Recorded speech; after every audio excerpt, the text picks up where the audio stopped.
I'm George Berger. I'm an author and critic, and I'm here at the Written Scene.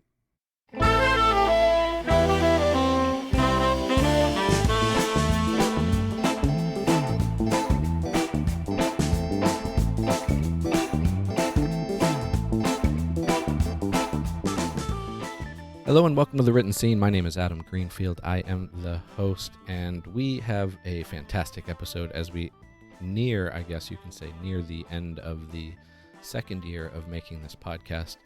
I'm looking forward. I've got a whole line of guests coming up in this third year of doing it, so I'm looking forward to sharing those with you. I've already recorded a few, so I'm really looking forward to you hearing those conversations.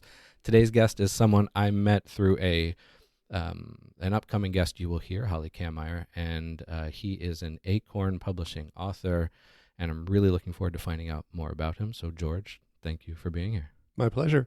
Now, you also go by G.J. Berger, correct? Yes. Okay, I just want to put that out there so people know when they see your books, they look for that G.J. Berger. So, by the time this episode comes out, you'll have just released your most recent book, which is Chasing Justice. No, actually, Chasing Justice came out about a year ago. Oh, I read that wrong. Okay. My most recent book is scheduled with a release date of February 6th, and the title of that is To Steal a Moment's Time. To Steal a Moment's Time. Okay, thank you for clarifying that. I knew there was one coming out. I must have just read that wrong, so I appreciate that. Now, we can all probably go online and read what it's about, but in your words, how would you describe this book? To Steal a Moment's Time is of love and gratitude. It's my mother's memoir of a year in her life. My mother, Katharina Berger, was the most revered and biggest stage and movie actress in Germany. That all ended with World War II and the Nazis and that crazy time. Yeah. But she left behind a memoir of 1 year of that life. Wow, very interesting. This is her memoir of that year. How'd you come across that? She wrote it when I was perhaps in my early teens or even before that, from notes she had taken in that tumultuous year. And the original was in German. I helped her translate it. I helped her edit it, and it sort of sat there. She passed away without anything having been done with that manuscript. Finally, a couple of years ago, I sent it in for a Kirkus review and got one back that blew everybody away. Oh, wow. And that told me this has got to come out. And now, with love and gratitude, her story is coming out. Is With Love and Gratitude your message to her? Is that No, that's just my feeling about it. The whole thing? I've done it with gratitude that I'm still here Yeah. to be able to do that, and with a lot of love for her and what she went through to help me survive. It's pretty fascinating. I love the idea of taking that and making it a sort of a posthumous memoir in a way. Yes. And the title, To Steal a Moment's Time, is her title. All the words are hers in the memoir. And she explains to steal a moment's time comes from her desire in the carnage of being a civilian at the end of World War II, to steal a moment's time here and there and make notes and record what's happening to her and around her as she tries to get through the end of World War II.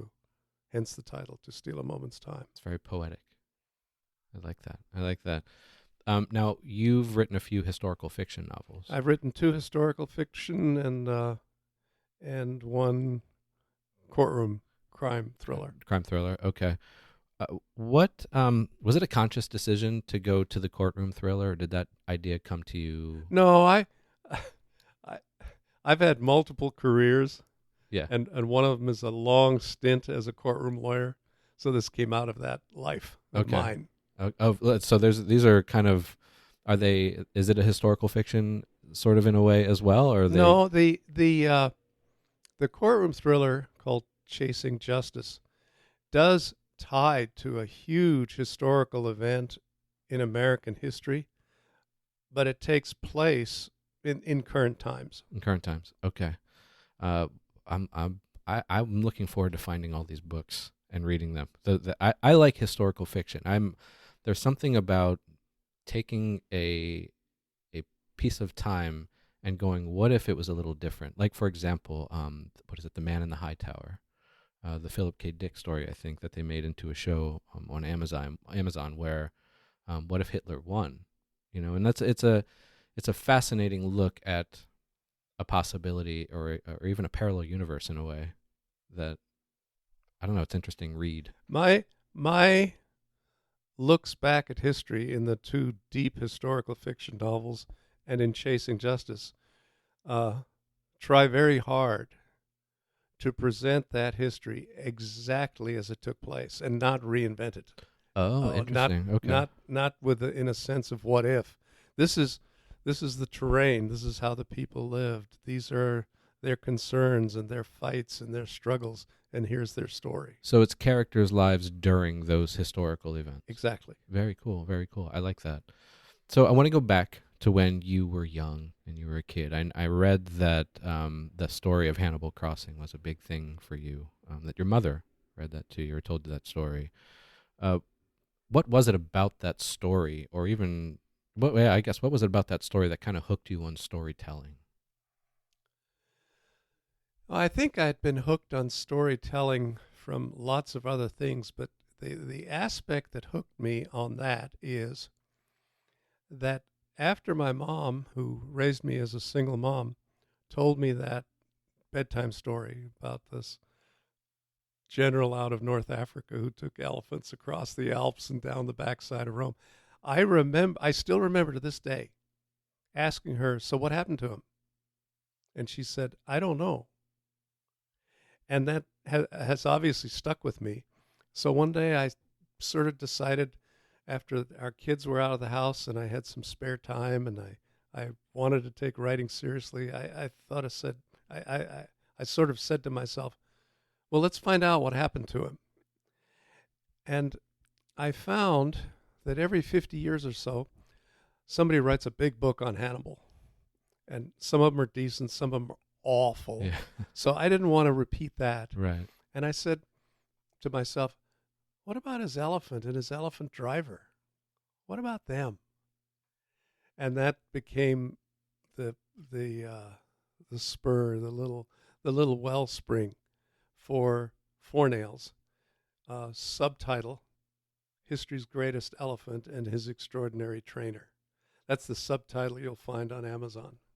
That's really cool. I love hearing about the people we don't hear about, if that makes any sense. Yes, like exactly. When I was a kid, it's a weird story. When I was a kid, I used to play with these little green army men, and at the bottom of each one, on that flat part, I taped a made up name to it, and I'd have these battles, and then I would write down who lived and who died for each one. You know, so to me, that's sort of like it's a peek into a random person's life, and that's a lot of what I like to read as well. Yes. Yeah. Well, the hero of my elephant story is his elephant driver, his lead elephant driver, and you might say the number two hero is the elephant that Hannibal actually rode. Yeah. To lead his army. That makes sense. Yeah, yeah. Do you read a lot of? Is that the kind of story you like to read as well? Like, or do you find yourself always trying to find something different that you haven't read before? That's a good question. And when I read for fun and not for work, yes, I'll read a bunch of Jack Reacher books. Oh, yeah. Yeah. Or I'll read Cormac McCarthy. Or I'll read Marcus Suzak. Or I'll read J.D. Robb, which is a pen name of Nora Roberts. Yeah, yeah. And that's the J.D. Robb pen name creates murder mysteries set in the year 2060. Yep. And they're kind of interesting too. So I'll read other stuff for fun. Yeah, yeah. Do you I know Stephen King, we were talking about him a little bit earlier, but he's Richard Bachman, you know. Have you thought to go a completely different pen name before? I have thought about it and said no, Yeah. Okay. real quick. Real quick. Yeah. Yeah. What was your reasoning for it? I I don't mind my name. I don't mind letting people know who I am, Mm. and I don't want the I probably don't want the distraction of who is this. Oh yeah. It's another lifestyle and personality you'd have to create in a way. Sort of, yeah. Yeah. I can see that being tedious. Now, if I like Nora Roberts under her various author names, Mhm. sold, and she has sold 500 million books, then I might change my mind. There you go. Yeah, that makes sense. I might even change my name for that too. Right. I appreciate that. So I read in your bio that at one point you're on the road and at sea, and then you said you spent decades as a trial lawyer, and you mentioned that earlier a little bit. Where did you find time to read in doing all of that? And what were you reading at the time? Yeah. Our kids have asked us that question. And one of the things that pops to mind immediately is I didn't have the internet back in the day. I didn't have 900 television programs at my beck and call. I didn't have a handheld cell phone. I didn't have text messaging. Going back, say, 30 years, 40 years, we humans in the first world who didn't have to scrounge for food and didn't have to wash our own clothes and didn't have to prepare 3 meals a day for hungry farmers or something, but people who lived a first world life 30 years ago had lots of time that's been sucked up by these modern conveniences. And so there was time to read. Mm-hmm. There was time to look at the 3 or 5 or 8 television shows and move the rabbit ears on the antenna. You got it clear. Stand right there. Don't yes, move. Yeah. yes. Yeah. I remember those days. So I had time to read. Okay. So in between other stuff. in between other stuff, Mm-hmm. The moment you said that, it dawned on me that that was a completely different time in our society and technology. Yes. And that makes sense that all the stuff now takes up all that time. So of course that's why I've been forcing myself. I have books sitting out as opposed to just on my bookshelf to go, okay, time to read, put everything down, time to read. So I try to read every day as well. Yes. To just make sure I'm in it. I saw a meme once where that it was like split in 2 halves, a top and a bottom, and the top half was everybody on a bus or train, and they were all looking at their phones, and then it was a shot from 100 years earlier of these men on a train with the hats, and they're all reading a newspaper, and it's like we're always distracted by these things as opposed to just looking around and being aware of our surroundings. But now it's just 10 times more. Yes. And Yes. so I think it's good to remind ourselves that we have to read as well. Pick up a book. Yeah, reading brings so much to the reader, so much. From the totally mundane. I find I'm so much better at Jeopardy now. Yeah, because I've read so much. You can answer more questions. Yeah. Oh, here's an idea. This might be good for me. I ought to pursue this. Well, even as a writer, you're exploring these worlds and seeing how other people are creating these worlds and these characters, and you can always take away something from that, whether it's I would like to do more of that in my own writing to I don't think I'd do that. I have heard and I believe that the writer who has a favorite author and reads that favorite author in order to get inspiration is probably doing it backwards. Yeah. That we writers are much better off letting our mind or our mind behind our mind give us our creations, give us our paths of words, give us our sentences and our scenes than trying to mimic or incorporate even a little bit somebody else's. So how then, and if I can play a little devil's advocate, how then would a writer know how to write something effectively. Like, so if we're seeing something, if we're not reading as much of our favorite writers, and are you saying read everything as opposed to just our favorite writers to get a broad sense of everything, so we're not cornering ourselves into that one? I think that's a good life philosophy, but I don't think it helps the writer, the author necessarily. I know there are agents and editors who say, "Oh, you've got to read everything," but I don't think that helps the creative process. Okay. To answer your question, how do I know that I'm creating something effective? I I think there's one and really only one way to do it, and it comes from a phrase I heard from another writer, which is readers rule. Once the writer creates it, after that, the readers take over. Yeah. They rule. They're in charge.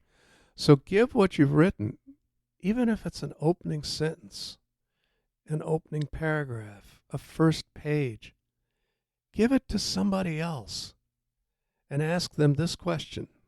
After having read that, do you want to read more? And if they say, "Oh my God, yes," then you know you've got something. Okay. If they say, "Well, tell me what the story's about," then you don't have something. That's a good take, and I can see that as someone who sits at conventions and festivals behind a publisher's table, seeing people come up to the table and pick up books. You can tell which ones most people are grabbing. Yes. And yes. flipping through and even buying. Yes. And that's a good way of, I guess, determining if you're doing it the right way. I have seen in a workshop paragraphs that at the first instant blush look horrible. But then when you start to read them or you hear them read out loud, you go, "Wow, I want to read more of this. I want to get more of this." Yeah. Do you think that if it takes too long to get to that point, you can cut all that first part out and start where it really gets interesting? Yeah, I've heard a lot that, phrases like, "Oh, get rid of the first 25 pages." Or Right. or go to page 76 and start there. Yeah. I've heard that a lot. Yeah. And it does happen. I think writers, almost anyone, an orator, a writer, a speech maker, has 1,000 words all wanting to tumble out at the same time. And sometimes 1,000 words or 10,000 words get put on a page, but they really are not that compelling. Right. Maybe like 4,000 might be. Maybe get rid of the first 10,000 and start after that. Yeah. And then it'll be really good. I have a writer, another writer friend of mine. I sent him some short stories and asked for a little feedback on it. And one of them was only like 1,200 words. And he's like, I love that you have, he's like, I love all of it. The only trouble is you have two very distinct storylines going in it. You could probably cut this down to 600 and it would still be a good story. Yeah. And it's like, oh, I didn't see that. Yes. Yes. So like sometimes cutting it down to its most minimal form is the most impactful way. Yeah, one of the lessons that I've absorbed is, what's your elevator pitch? Yeah. If an author cannot in an elevator ride describe in a compelling way what he's working on or has just produced or has out there in the world, then you probably need to start over. Or it's not done yet. Or it's not finished. I remember, I've got a couple novels that I've been working on myself. And whenever people are like, "Oh, what's it about?" and I would start telling them, I would realize like, oh my God, I don't think I know what this is exactly about yet. Yes. So maybe I should be like, I'll tell you when I'm done, Yes. So then now when people are like, "Oh, you're writing a novel, what's it about?" I'm like, I'm still working on it. I'll figure it out eventually. Yes. But you'll find out too. That's a good answer. Yeah. I think it's probably the safest one. Yeah. And it's the most accurate, I think. Yeah. Yeah. That's a very good point. Very good point. Was there ever any time during all the careers and paths you've taken prior to writing novels that you thought about being a novelist? Oh yeah. I wrote a play in 5th grade. Oh. That we actually went from classroom to classroom to act out. Really? That's fun. In high school, for our yearbook, we were asked in our junior year, yearbook being produced in senior year, what our ambition was for work in the future. And mine was English teacher. Really? I mean, how close is that to being a writer? You know? Yeah. It's right next door. They're parallel. Yeah. Yeah. So, yeah, it's been in me for a long time. Why didn't you follow that? Or did you? And then... In high school, I got very good grades in humanities, mediocre grades in math and science and so forth, but my test scores were the opposite. Oh, yeah. I aced math and science standard admission tests. I got into the best technical schools in the country.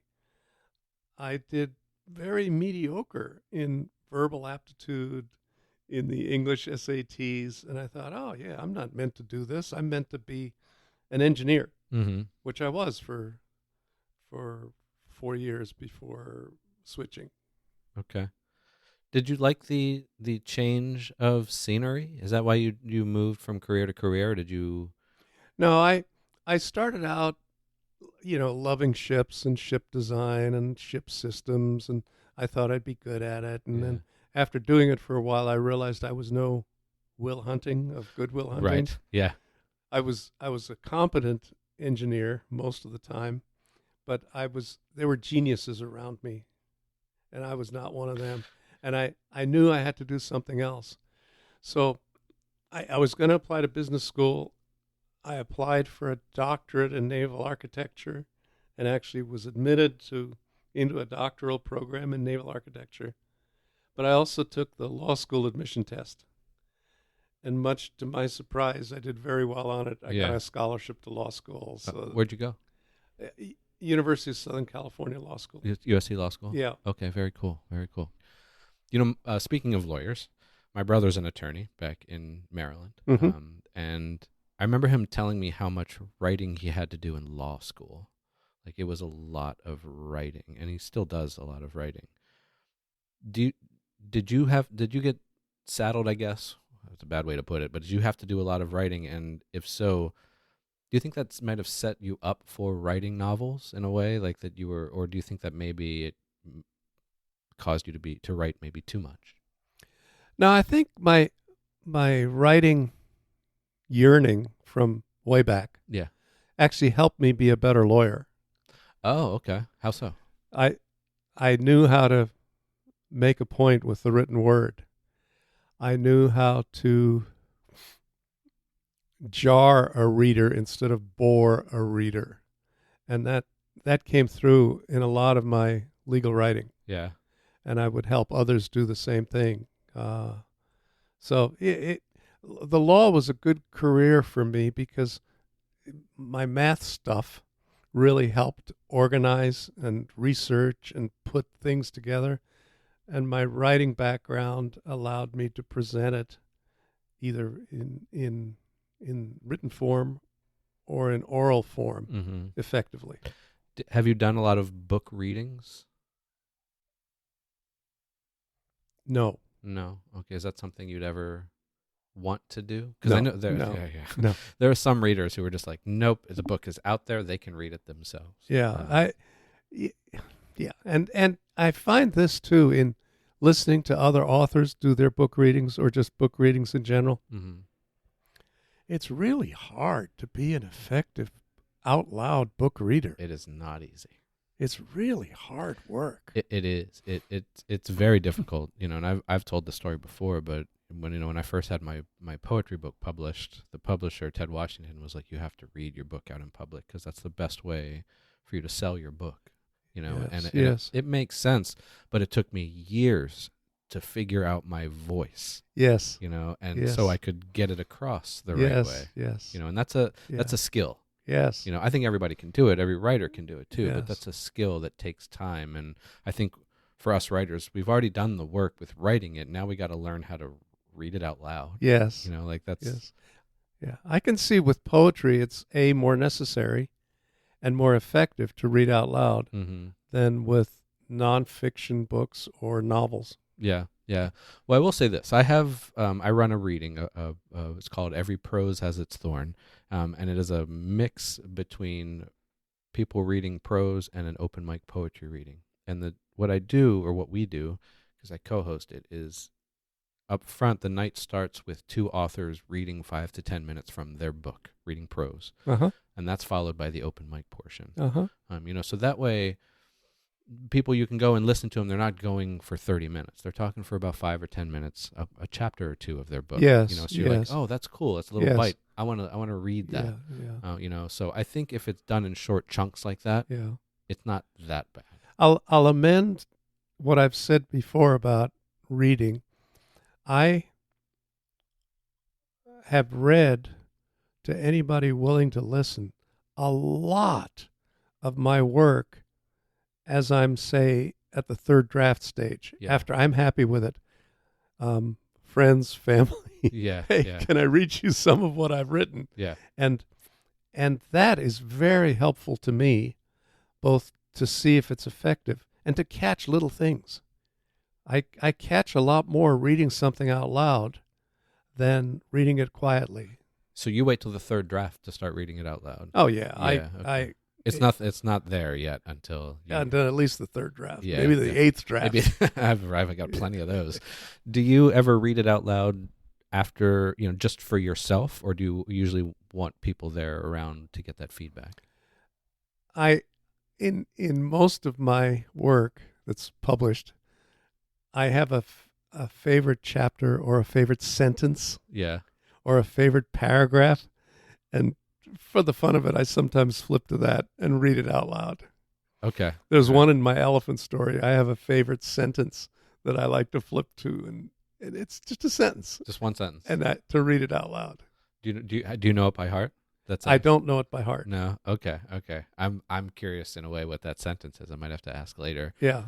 It's easy enough to find because I know where it is, and Yeah.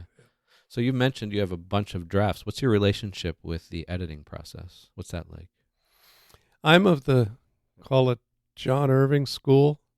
He says he creates somewhere between 10 and 30% of the time, and he edits the rest of his writing time.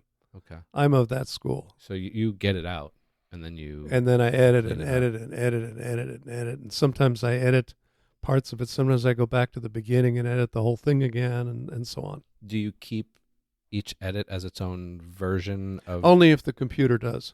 Okay. And the computer might, but I don't do that intentionally. Okay. So, because what I'll do is I'll have my first draft, and then I'll make a duplicate document of it. That'll be my second draft, and I'll make my notes in there. That way, if I get to the fourth or fifth draft and I'm like, yeah, I think I said it better in the first draft. Yeah. I can go back to it and pull it from there to put it back in there. Yeah. So I'm always curious to hear how people have their drafts set up. Yeah. So I as I'm drafting, I of course, to save everything, send it to myself. So I've got all my drafts. So you export it, you save it as a document, keep it for yourself, and send it to myself. Send it to yourself, and then you That way, if something crashes, I can find it again. Yeah. I'm curious how much paper writers prior to computers used to have lying around. Yeah, I've thought about that a lot, and I'm convinced that I don't know if I would have written a single book or short story if it weren't for computers. Really? Because the old way of doing it, writing it longhand or typing it yeah. or dictating it on a dictaphone and then giving it to someone to type, oh my goodness, what a labor. Yeah, I can't imagine. I know. Yeah. I remember the typewriter days. I was a kid, but I remember those days and having to type book reports on the typewriter. And, oh my, how tedious! Like I made a mistake. I got to get this little white thing, or it was a problem. Yes. It was a problem. Now the flip side of that is that everybody's a writer, and there are millions of books coming out every year, and if you want to make any money on it or get a name or get a following, people have to find your work in the tidal wave of work coming at them. It's like screaming in an arena. Yeah, Yeah, a giant arena. it's difficult. What's your Yeah. plan for that? What do you do to get your books out? Um, I've I've sort of learned that the best marketing is reader word of mouth. Yeah, yeah, Anybody can get 75 sales to friends and family, but will those first 75 sales create a word of mouth, a buzz? So you get another 75 sales and another 75 sales and 150 sales and so on. And what have I done? I've attended a lot of writers' conferences. I've run Facebook ads. I've run some Amazon ads. I've written some articles. I've been on some panels, and I have other writers who really like my stuff, mm-hmm. tout my stuff, Share it. Yeah, they share it yeah, and brag about it, and still, I don't make enough to make a living at writing, but my books are getting out there. yeah. Yeah. It would. Yeah, I was going to ask this later, but I think I'll ask it now since you sort of alluded to a little bit of that. If you're comfortable with saying it, what's your own personal level of success when it comes to writing?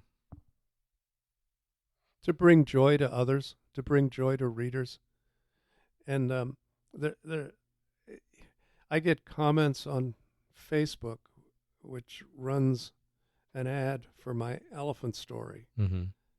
almost every day, how much they enjoyed that book, what a fabulous read it is.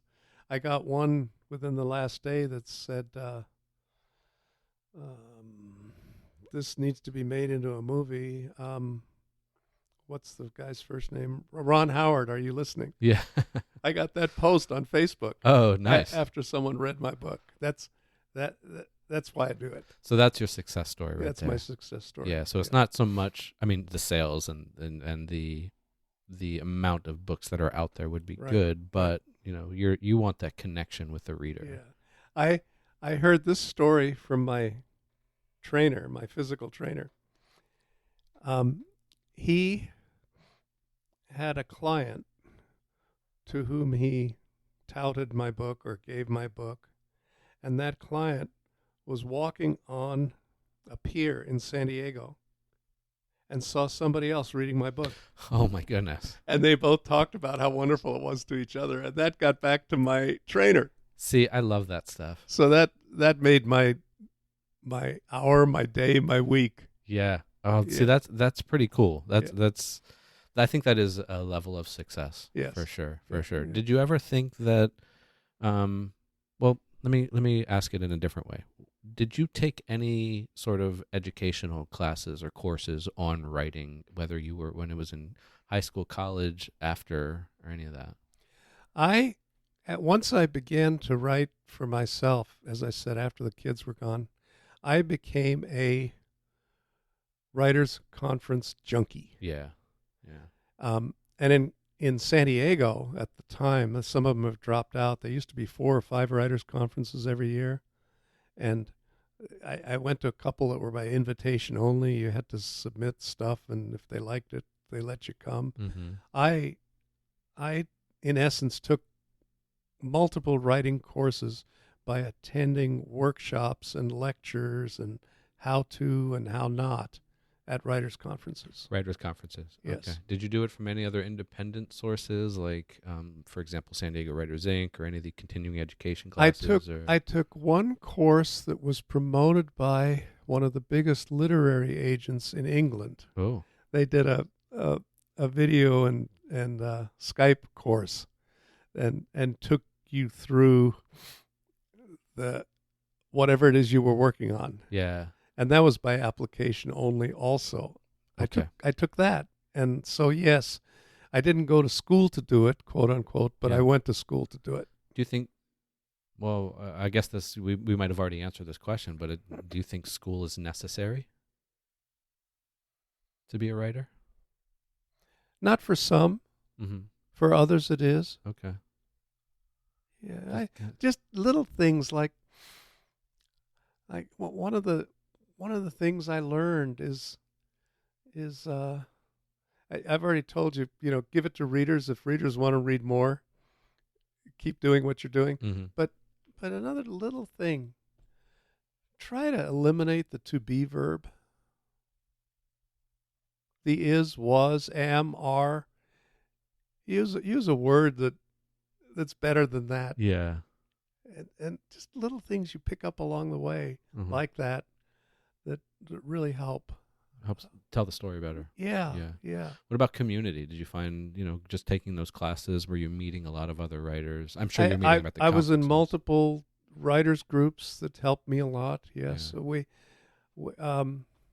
a fascinating lady and wonderful writer was in a little writers group as I was writing my elephant story. She was from India. Oh. So if I got something wrong on India, past or present, she'd say in her divine accent, "George, I don't think that's the way that worked. Right. You need to check that out some." So it's so helpful to have that. yes. And you really, you really can only get that by immersing yourself in those groups and conferences and communities. Uh-huh. So that's really important. Are you creative in any other way besides writing? I used to draw and paint quite a bit. Yeah. I don't have the time for it. My relatives all say I ought to go back to it, and I don't have the time. No.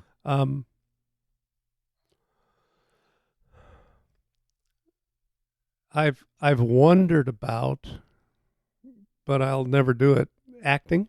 Really? And I admire, from my trial work, I really admire stage actors. They're a breed apart, and the good ones have an awesome set of skills if they're effective. And I've my hat's off to them. My wife makes a fair number of short videos for the work that she does, and they're live. She sets the camera up, she sets herself up, she talks into a mic and makes the video, and they're a lot of work, and it's hard to do. Yeah. So yeah, it's a career. Yeah, anybody who is in that field, a newscaster, a stage actor, my hat's off to them. Well, they're storytellers too. They're physical storytellers, Yes. And they're taking what's in print and creating a almost another level of a world when they act it out. Yeah.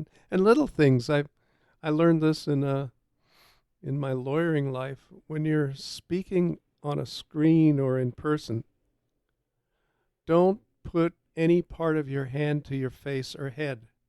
It is so distracting when somebody who's talking Scratching an important talk scratches an ear, right, for example. Yeah. It's hard to ignore that itch, but you have ignore to it if you can. Yeah, because there's other things that are taking precedence right at that time. Yeah. I don't know if I could do acting. I have over the last 10, 12, 14 years, feel like I've gotten good, and I'm not an egotistical person, but I feel like I've gotten good at performing poetry. Yes. But I don't think if someone gave me a script and said, "Hey, learn this," yes. I would do very well. Yes. Because that's a whole different way of performing.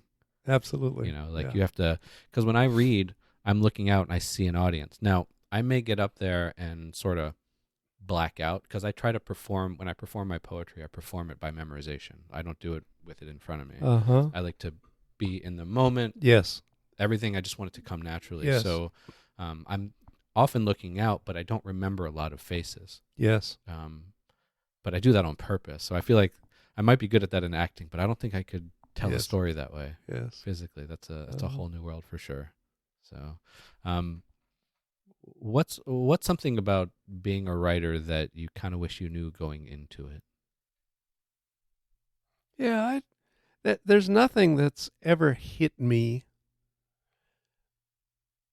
where I say to myself, gee, I wish I'd known this when I started my first novel, and then such and so would have happened differently. Now, I've heard a lot of writers say that most writers go into trying to write as normal people, but they come out totally screwed up, totally deranged, Sounds like a T-shirt. totally dysfunctional, totally demoralized. And I've never felt that. No, okay. No, but others I know have. Have you felt that in any of your other careers that you've done? Because it reminds me a little bit of imposter syndrome. Like, have you ever encountered this feeling with any of the other stuff that you've worked on? No, not really. No? Okay, No. you've always. I think I've been lucky enough, or sensible enough, or been nudged by others enough that if I had gotten close to that point, I moved on to something else before I really got depressed, spiraled or yeah, whatever. Yeah. You got to keep a level head. Yeah. With some of that stuff, Mhm. and it's all about the moderation. Yeah. Like there's going to be hard times, there's going to be good times. Yeah. Just stay in that middle, and it should work out. Yeah. Hopefully. Yeah, do your job and it'll be okay. Yeah. Right. Yeah. What's the if you build it, they will come kind of a thing. Yeah. Just do what you need to do, it'll happen. And I as a I hate to go astrological with this, but as a Gemini Cancer cusp, I have a very short, not a short temper, but my attention span. And when I get frustrated with something, I spiral. Ah, And I have to be very careful when Yes. it comes to writing yes. that I don't spiral Yes. with my writing, especially if I don't like it.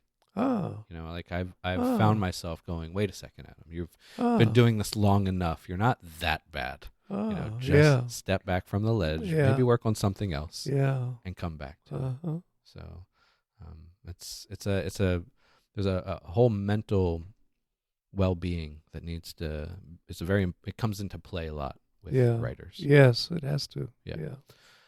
When you read other stories, we talked a little bit about pleasure and reading for work. What do you look for in other stories that you almost want to make sure that yours have a similar feel? Yeah. I think my number one thing is the rule that I mentioned before. I look for a first sentence, a first paragraph, a first page that makes me want to read on. Just keep going. Yeah. And if I don't have that with a book, it'll become a doorstop, or I'll leave it in the motel, or I'll put it back on the shelf, and I won't go any farther with that book or that author. Are you willing? Oh, even the author too. Yeah. So even it could just maybe it's just not a bad story. Maybe there's that writer's writing as a whole. It is not for me. Yeah. Okay. And I'm the reader this time, so You get to I'm in choose. charge. Yeah. I rule. That's right. Yeah. That's right. His job, their job is done. Right. Now it's your turn to Right. decide. No, Uh-huh. that's a very good point. It's a very good point. Do you prefer to have that sentence or line or paragraph or whatever it may be early on in the chapter, or can you wait for that sort of cliffhanger line at the end of a chapter to make you want to keep reading? If the author has come to me with a great recommendation or kudos or something, and I get the sense of, oh, you better wait for this. This is going to get really good. Then I'll be a little more forgiving if the opening doesn't do something for me. Yeah. Then I'll be more patient. So what are you looking for to sort of go, okay, I can be more patient? That That reputation, reputation. the promise, that the trust that this author is good enough that it's going to come, So it comes in the storytelling, the way it's laid out, or the reputation. of the writer themselves. Yes. Okay. Do you seek out new writers? Or how do you discover new writers? Yeah. It's fairly accidental. Okay. A library will put some books out Yep. for sale Mm-hmm. that are current and recent, and here's an author I haven't read before, who's really well known. The cover's interesting. Let's start flipping through it and see what happens. See what happens. Yeah. Okay. I pick up those yearly best short stories compilations, the anthologies, Uh-huh. because sometimes I want to find a writer that I've never heard of. Yes. Because who knows, Yes. they may have 5 books before that short story that I get to read, Yes. So I always like reading those sort of compilation anthology type books. They can introduce me at least to new writers and ways of telling a story. Yes, that's for sure. And I Yeah. think for me, I guess that's my job Yeah. as a reader. That's what and, I kind of. and as a poet, you'd probably get more from them than I might. Yeah, I guess you could say that. Though, Yeah. when my preference is to write stories more than poetry. Mm. I like writing poetry. I've been Mm. writing poetry for decades since I was an early teen. So Mm. that is something I do almost as therapy. Mm. My true love, my true storytelling Mhm. love is fiction and telling Mhm. short stories. Mhm. So for me, I like to hear of all the different ways a story can be told.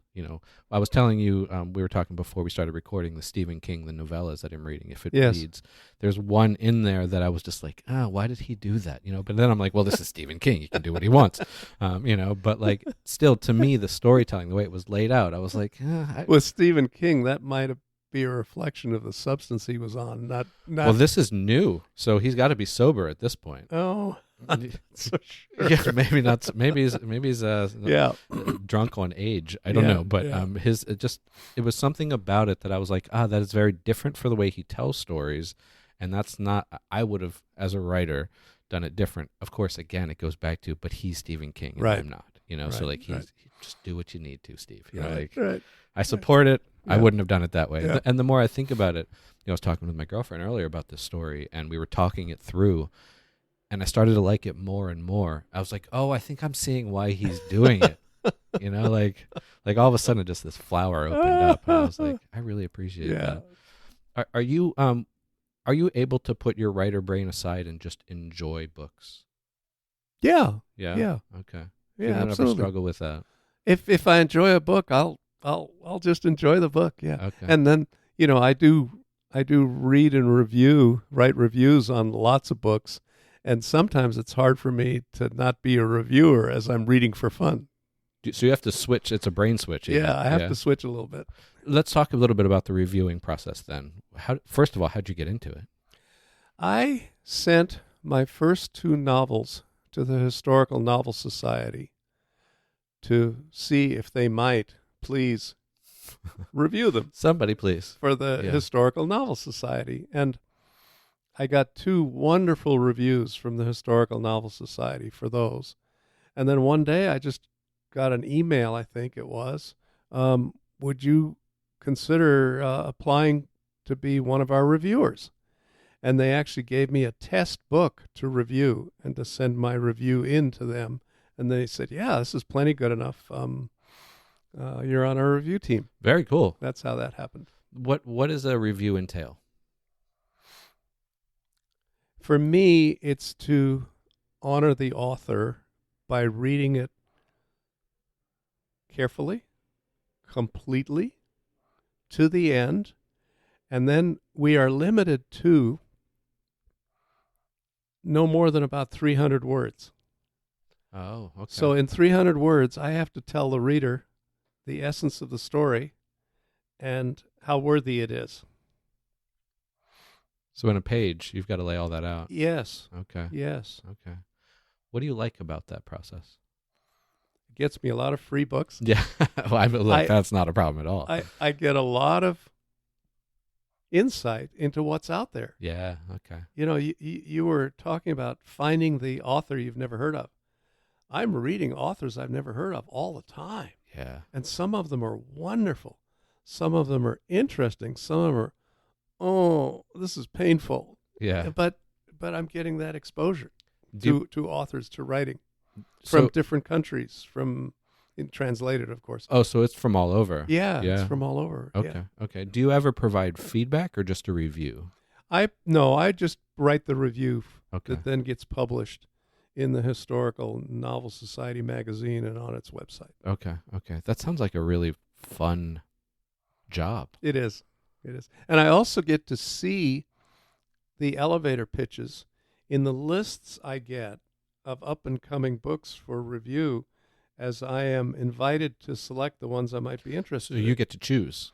I get to choose in the sense of, here are 6 titles and authors whose elevator pitch I've read. send me up to any 3 of them, and then they decide which ones they send me of the 6 Of the that I have 6. pre-screened. Very cool. That sounds like I got to say I'm a little envious. Yeah. I used to when I went to Iowa State University and I wrote album reviews Uh-huh. for bands Yeah. for the newspaper Yeah, but of bands. very And I cool. remember going through the bin going, I'll Yeah. do that one. You Yeah, know, very like, cool. So I would get free CDs. You know, and Yes. be like, I'm gonna Yeah, review this. yeah. So I love that review process, Uh-huh. and I tried not to be mean, but I tried to be honest at the same time. Yes, I work hard at being fair, at damning with faint praise, but not damning ever. And when I really like something and something's really good, to make it plain that I do. Yeah, there's a very fine line, and I've talked to other people about this, but there's a very fine line with giving somebody feedback and breaking and kind of taking the rug out of from underneath them. I've been to enough writers' conferences to see and experience getting destroyed by somebody who thinks they know better. I remember in school when I was at Iowa State, and I don't actually blame the teacher for this, but in hindsight, I guess I had reason to be upset, even though I actually wasn't. But I remember walking out after class, and I was adult. I went back to school in my mid-20s, so I was taking just a basic English class just to kind of get my credits back up because I was terrible in high school. And I remember we were walking out. It was a night class, and I remember we were walking out. And he was like, I just don't see you as a writer. Oh, dear.